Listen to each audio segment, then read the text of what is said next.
और class 10th वालों कैसे हो?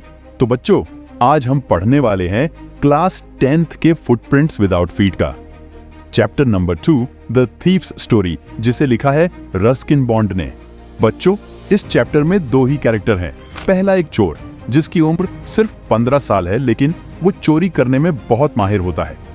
वो दूसरों से मीठी मीठी बातें करके उनके घर काम पर लग जाता है और सही टाइम मिलने पर वहां से चोरी करके भाग जाता है। दूसरा एक 25 साल का आदमी जिसका नाम अनिल होता है, जो कि बहुत ही काइंड है और इजीली किसी पर भी भरोसा कर लेता है। बच्चों, चैप्टर की शुरुआत में अनिल रेसलिंग मैच देख रहा होता है और वो दिखने में बहुत लंबा और पतला आदमी होता है। जब चोर अनिल को देखता है तो वो सोचता है कि ये आदमी बहुत केयरलेस दिख रहा है, शायद वो चीजों को बहुत सीरियस नहीं लेता। ऐसे आदमी को लूटने में मजा भी आएगा और आसानी भी होगी। बच्चों, इसके बाद चोर चैप्टर में बताता है कि पिछले कुछ दिनों से उसके साथ कुछ सही नहीं चल रहा है।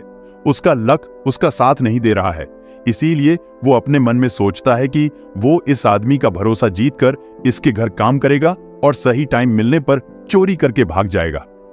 बच्चों, यही सब सोचकर चोर अनिल के पास मक्खन लगाने के लिए जाता है और कहता है कि अरे सर, आप तो खुद एक रेसलर की तरह दिखते हैं।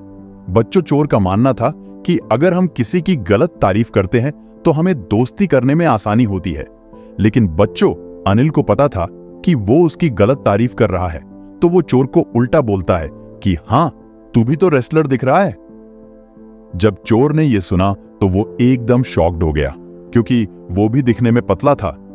चोर को पता चल गया था कि अनिल समझ गया है कि वो उसको मक्खन लगा रहा है।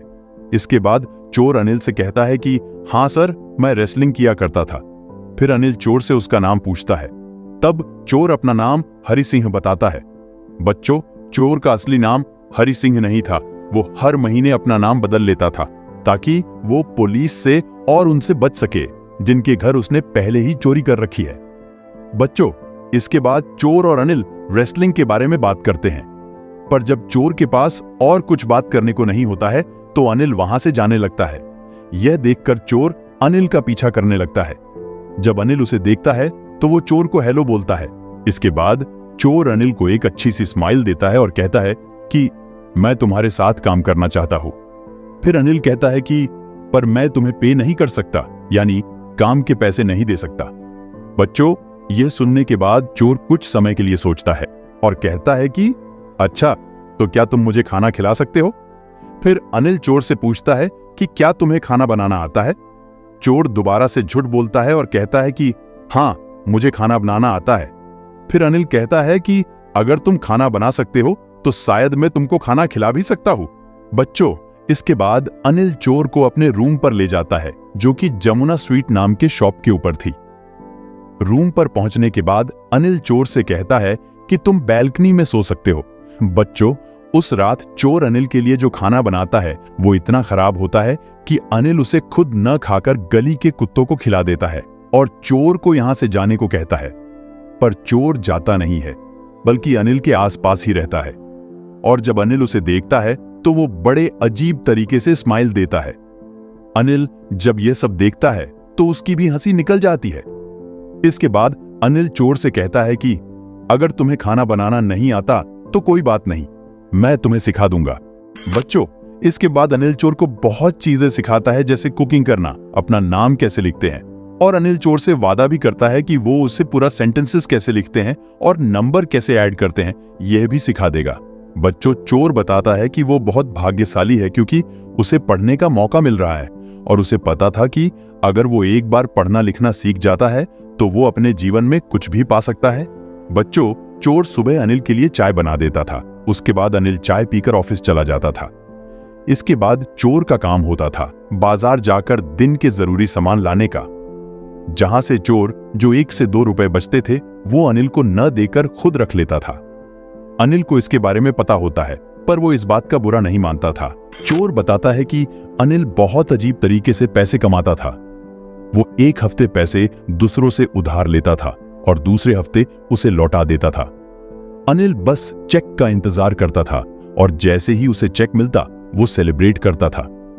बच्चों, चोर कहता है कि अनिल के रहने के तरीके से पता चलता था कि शायद वो मैगजीन लिखने का काम करता था।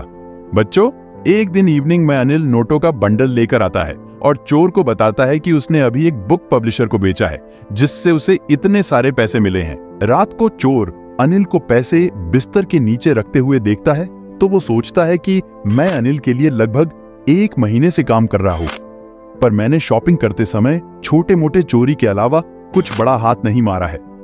इसीलिए वो सोचता है कि अभी मेरे पास बहुत बड़ा मौका है चोरी करने का। बच्चों, अनिल ने चोर को अलग से चाबी भी दे रखी थी ताकि वो रूम से बाहर आ जा सके जब अनिल घर पर ना हो। बच्चों, अनिल ऐसा पहला बंदा था जो इस चोर पर इतना भरोसा कर रहा था। चोर चैप्टर में बताता है कि ऐसे आदमी को लूटना बहुत मुश्किल है जो कि बहुत भरोसा करता है, पर ऐसे आदमी को लूटना आसान है जो कि बहुत लालची है, क्योंकि यह लोग चोरी को अफोर्ड कर सकते हैं। पर केयरलेस आदमी को लूटना बहुत ही टफ होता है और कभी कभी तो इनको पता भी नहीं चलता कि वो लूट चुके हैं। बच्चों, चोर अपने आप से कहता है कि अब समय है असली काम करने का, क्योंकि बहुत दिन से मैंने कोई बड़ी चोरी नहीं की है, जिसके कारण मेरी प्रैक्टिस भी छूट गई है और अब मुझे प्रैक्टिस की जरूरत है। वैसे भी अनिल मुझे काम करने का कोई पैसा भी नहीं देता और उसके पास जो पैसा होता है अपने दोस्तों पर उड़ा देता है। चोर पूरा प्लान बनाता है कि वो पैसे चोरी करके 10:30 पर लखनऊ एक्सप्रेस पकड़कर भाग जाएगा। और चोर ऐसा ही करता है जब रात को अनिल सो रहा होता है और मूनलाइट बैल्कनी से आकर बेड पर आकर पड़ रही होती है। चोर बिस्तर के अंदर हाथ डालता है और पैसे निकालने की कोशिश करता है। उसी समय वो अनिल के फेस पर देखता है जहां उसे कोई टेंशन नहीं दिखता, मतलब कि अनिल एकदम खुश था। उसे अपने पैसों को लेकर कोई टेंशन नहीं था। चोर जब पैसे निकाल रहा होता है तभी अनिल करवट लेता है। यह देखकर चोर एकदम डर जाता है और वो जल्दी से पैसे निकालकर वहां से भाग जाता है। बच्चों, चोर भागते भागते सड़क पर जाता है और वहां वो पैसों को अपने पजामे के नाड़े से बांधता है और फिर भागने लगता है। और कुछ देर बाद वो फिर रुकता है और पैसों को गिनता है। उसने कुल 600 रुपए चोरी किए थे और सारे नोट 50-50 के थे। इसके बाद चोर रेलवे स्टेशन पर जाता है जहां वो टिकट भी नहीं लेता, क्योंकि उसने आज तक अपने जीवन में कभी टिकट नहीं लिया था। और जब चोर प्लेटफॉर्म पर पहुंचता है तो वो देखता है कि ट्रेन धीरे धीरे जा रही थी। चोर आराम से उस ट्रेन को पकड़ सकता था, पर पता नहीं उसे क्या होता है। वो ट्रेन को पकड़ता नहीं बल्कि जाने देता है।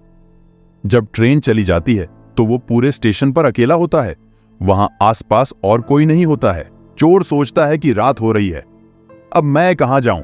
मेरे तो कोई दोस्त भी नहीं है, क्योंकि दोस्त मदद कम समस्या ज्यादा लाते हैं। और अगर मैं इतने सारे पैसे लेकर होटल में जाता हूं तो होटल वालों को शक हो जाएगा। अगर मैं किसी को यहां इस सिटी में जानता हूं तो वो अनिल ही है। बच्चों, इसके बाद चोर पास के बाजार में जाता है और इधर उधर घूमने लगता है। तब फिर वो सोचता है कि मैंने आज तक अपने जीवन में सिर्फ चोरी किया है, इसके अलावा कुछ नहीं किया है। और इस दौरान मैंने लोगों के चेहरों को भी पढ़ना सीख लिया है जब वो अपनी चीजें खो देता है। अगर एक लालची इंसान अपनी चोरी के बारे में सुनेगा तो उसे अगली चोरी के लिए डर रहेगा। एक अमीर इंसान को गुस्सा आएगा और एक गरीब इंसान मान लेगा कि उसके घर चोरी हुई है। पर अनिल जैसे लोगों को दुख होगा इसलिए नहीं क्योंकि उसने अपने पैसे खो दिए, बल्कि इसलिए कि जिस इंसान पर उसने भरोसा किया उसी ने धोखा दे दिया। बच्चों, इसके बाद चोर जाकर मैदान यानी खुली जगह पर लगी कुर्सी पर बैठ जाता है जहां उसे हल्की ठंड लग रही थी, क्योंकि नवंबर का महीना अभी अभी शुरू हुआ था। कुछ समय बाद बारिश भी शुरू हो जाती है जिससे चोर पूरी तरीके से भीग जाता है। वो वापस से बाजार में जाता है और एक टावर के नीचे जाकर बैठ जाता है जिसके ऊपर एक क्लॉक लगा था जो कि मिडनाइट का समय दिखा रहा था।